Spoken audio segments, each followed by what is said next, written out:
Dans la forêt des Échos, une petite taupe nommée Théodore et son meilleur ami, le renardeau Sacha, se retrouvaient souvent pour jouer au bord de la rivière des Pépites. La rivière des Pépites était spéciale, car ses cailloux brillaient comme des étoiles.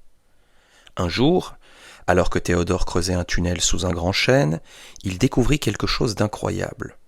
Une toute petite feuille d'or si fine et si légère qu'elle volait au moindre souffle de vent.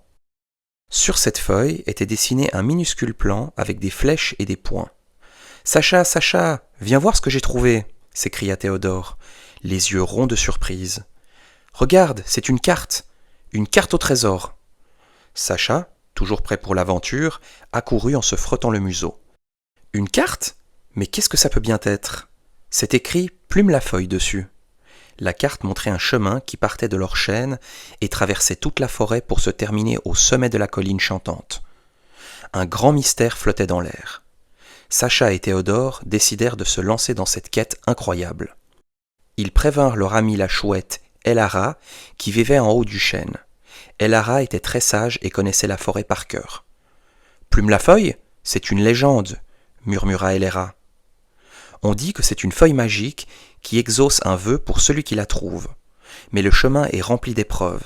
Êtes-vous sûr de vouloir partir ?»« Oui, on est prêts, » dirent en chœur les deux amis.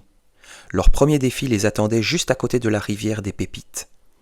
La carte indique de suivre le champ des pierres siffleuses.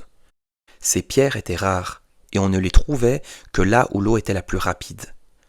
Sacha et Théodore passèrent une longue heure à écouter attentivement, le museau et les oreilles tendus, pour trouver le chemin. Finalement, ils entendirent un petit « pshhh » venant d'un rocher. C'était le bon chemin. Ils le suivirent et arrivèrent devant une haie de ronces géante. « Oh non, je suis trop petit pour passer !» pleurnicha Théodore. « Et les piquants, aïe !» C'est là qu'Elara, qui les surveillait du haut des arbres, descendit en volant. « Ne vous inquiétez pas. Pour passer cette haie, il faut trouver les mûres sucrées.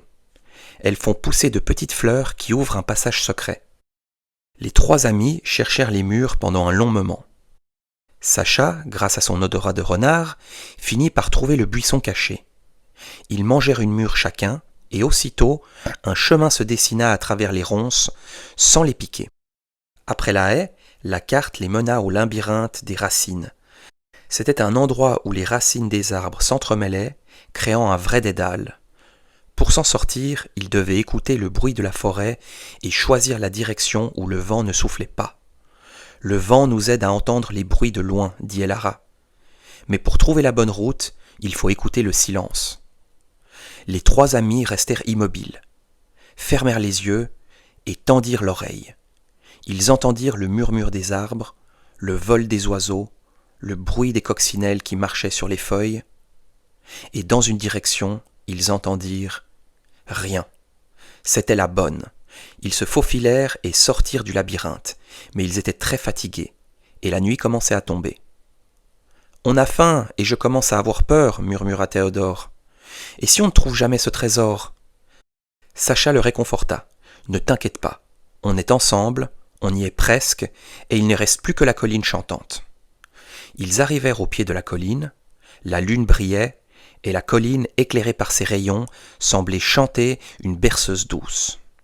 C'était le vent qui passait dans les trous des rochers. Pour atteindre le sommet, il fallait trouver les rochers qui chantaient la même note de musique. Pendant plus d'une heure, ils écoutèrent chaque pierre, chaque murmure. Finalement, Sacha, avec ses grandes oreilles, repéra deux rochers qui chantaient la même mélodie. En les touchant en même temps, un escalier de lumière apparut, menant au sommet.